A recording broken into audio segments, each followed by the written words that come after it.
Assalamualaikum warahmatullahi wabarakatuh. Perkenalkan, nama saya Putri Amanda. Saya ingin mengerjakan tugas filsafat pendidikan Islam, yaitu di sini eh, presentasi makalah sendiri dan dua makalah kelompok lain. Baik, di sini saya akan mempresentasikan kelompok saya yang pertama, pengertian masyarakat. Masyarakat merupakan sekumpulan manusia secara berdampingan dengan segala kebudayaan dan kepribadian. Oleh karena itu diperlakukan dengan seperangkat aturan dan norma agar manusia hidup dengan harmonis. Norma-norma ini dapat dijadikan perilaku yang pantas, yang dijadikan kesepakatan masyarakat.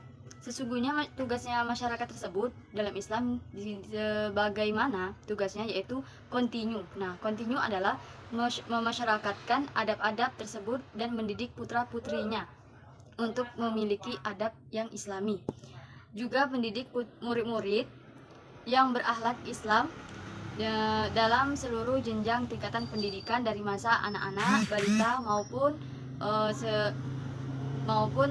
beranjak umur yang sejak dewasa, yaitu umur sudah dewasa, hingga perguruan tinggi, dan mendorong hal tersebut, yaitu yang berakhlakul karimah kepada umat dan segala sarana yang ada dan segala metode atau cara berpengaruh luas, misalnya melalui makalah dan artikel, cerpen, puisi, dan film, dan buku, majalah, dan surat kabar ataupun lainnya. Dan kehendaknya bekerja sama dengan yayasan atau lembaga yang ada seperti masjid, gedung, sekolah, yayasan, dan sebagainya, seperti pesantren tersebut juga.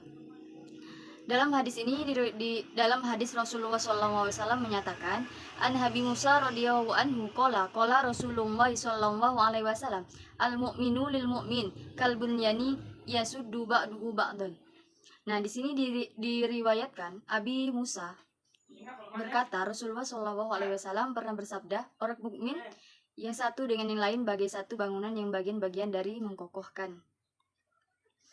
Nah, di sini saya akan mempresentasikan kelompok lain, yaitu hakikat metode pendidikan dalam perspektif Islam. Pengertian metode dalam pendidikan Islam. Pendidikan Islam dalam melaksanakan membutuhkan metode yang tepat untuk menghantarkan kegiatan pendidikan ke arah tujuan yang dicita-citakan. Dalam pengertian umum, metode diartikan secara mengerjakan sesuatu. Cara itu mungkin baik, tidak baik dan tidaknya sesuatu metode tersebut banyaknya tergantung kepada beberapa faktor-faktor. Nah, faktor-faktor ini mungkin ada beberapa di sini, yaitu berupa situasi dan kondisi menggunakan metode ini, kurang memahami penggunaannya atau tidak sesuai dengan seleranya. Nah, di sini nomor 2, yaitu metode tanya jawab atau dialogis. Terdapat hadis mengenai metode diskusi dan tanya jawab, yaitu an Abi Hurairah qala rajulun wahiman ahaku nasi bihusni suhbat qala ummaka summa abuka summa uznaka. Artinya, dari Abu Hurairah berkata, ada seseorang laki-laki bertanya kepada Rasul, "Ya Rasul, siapa orang yang paling berhak saya hormati?" Beliau menjawab, "Ibumu." Kemudian beliau menjawab lagi, "Ibumu." Kemudian ibumu, dan kemudian ayahmu. Kemudian yang lebih dekat dan yang lebih dekat dengan kamu adalah ibumu. Tugas dan fungsi pendidikan masyarakat. Tugas fungsinya masyarakat tersebut yaitu sebagaimana tugasnya kontinu, yaitu dalam peradaban Islam.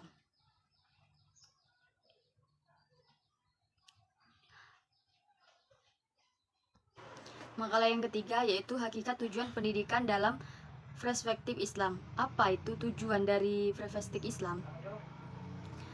Dari secara bahasa, makalah selanjutnya yaitu hakikat tujuan pendidikan dalam perspektif Islam. Apa tujuan tersebut? Yaitu dalam secara bahasa, pendidikan berasal dari bahasa Yunani pedagogik, yang mengandung makna sekolah, anak yang pergi dan pulang sekolah diantar oleh seorang pelayan. Pelayan yang mengantar dan menjemput dinamakan pedagogos. Pedagogos dalam bahasa Romawi pendidikan diistilahkan sebagai edukati dan berarti memperbaiki moral dan melatih intelektual. Banyak berpendapat lainnya tentang pendidikan. Walaupun demikian, pendidikan berjalan terus tanpa menunggu keseragaman. Artinya yaitu yang pertama, menurut Crow and Crow, seperti yang dikutip oleh Fuad Ihsan dalam bukunya Dasar-Dasar Kependidikan. Ia mengatakan bahwa pendidikan adalah proses yang berisikan sebagai macam-macam kegiatan yang cocok bagi individu untuk kehidupan sosial dan membantu meneruskan adat-adat dan budaya serta kelembagaan sosial dari generasi ke generasi. Pendidikan adalah usaha sadar dan keterancanaan dan mewujudkan suasana belajar dan proses pembelajaran agar peserta pendidik secara aktif mengembangkan potensi dirinya untuk memiliki kekuatan spiritual agama, pengadilan diri, kepribadian, keterampilan, dan kecerdasan kepribadian, akhlak mulia, serta keterampilan yang diperlukan dirinya pada masyarakat. Yang kedua, bagaimana tujuan tersebut? Bagaimana pendidikan Islam? Secara umum, konsep pendidikan Islam mengacu pada makna asal kata yang membentuk kata pendidikan sendiri dalam berhubungan dengan ajaran Islam. Ada 3 istilah lazim yang digunakan dalam pendidikan Islam, yaitu tarbiyah, tad'ib, taklif, dan taklif. Istilah al-ta'lim telah digunakan secara periode awal pelaksanaan pendidikan Islam. Menurut para ahli, kata ini lebih bersifat universal dibanding dengan at-tarbiyah maupun tad'ib.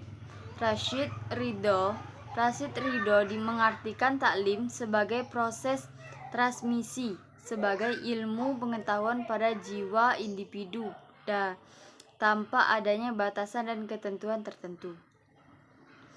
Yang ketiga, untuk apa? Untuk tujuan pendidikan agama Islam adalah menanamkan takwa dan akhlak serta menegakkan kebenaran dalam rangka membentuk manusia kepribadian dan berbudi luhur menurut agama ajaran Islam. Tujuan tersebut ditetapkan berdasarkan atas pengertian bahwa pendidikan Islam adalah bimbingan terhadap pertumbuhan rohani dan jasmani. Menurut ajaran Islam, dengan hikmah mengarahkan, melatih, mengasuh, dan mengawasi berlakunya semua ajaran Islam. Tujuan pendidikan agama Islam didasarkan pada sistem nilai yang istimewa yang berasaskan pada Al-Quran, hadis, yaitu keyakinan pada Tuhan, kepatuhan, dan penyerahan kepada segala perintahnya, sebagaimana yang dipraktekkan oleh Rasulullah SAW. Pada dasarnya, tujuan dari pendidikan Islam di samping mencerdaskan kehidupan umat, membentuk manusia berkepribadian muslim, juga untuk mencapai kebahagiaan lahir dan batin, dunia dan akhirat. Adapun yang menjadi tujuan akhir dari pendidikan agama Islam adalah mempersiapkan manusia yang abid yang menghambatkan dirinya kepada Allah. Sebagai bagian dari komponen kegiatan pendidikan, keberadaan rumusan tujuan pendidikan memegang peran sangat penting, karena memang tujuan itu berfungsi mengarahkan aktivitas, mendorong untuk bekerja, memberi nilai, dan membantu mencapai keberhasilan. Pendidikan Islam mempertahankan, menanamkan, dan mengembangkan kelangsungan fungsinya nilai-nilai Islami yang bersumber dari kitab suci Al-Quran dan Al-Hadis. Sedangkan Al-Nawar Jundi itu menjelaskan di dalam konsep Islam, tujuan pertama dan pokok dari pendidikan ialah terbentuk manusia yang berkepribadian muslim. Sekian dari saya akhiri presentasi saya pada sekarang. Saya akhiri. Wassalamualaikum warahmatullahi wabarakatuh.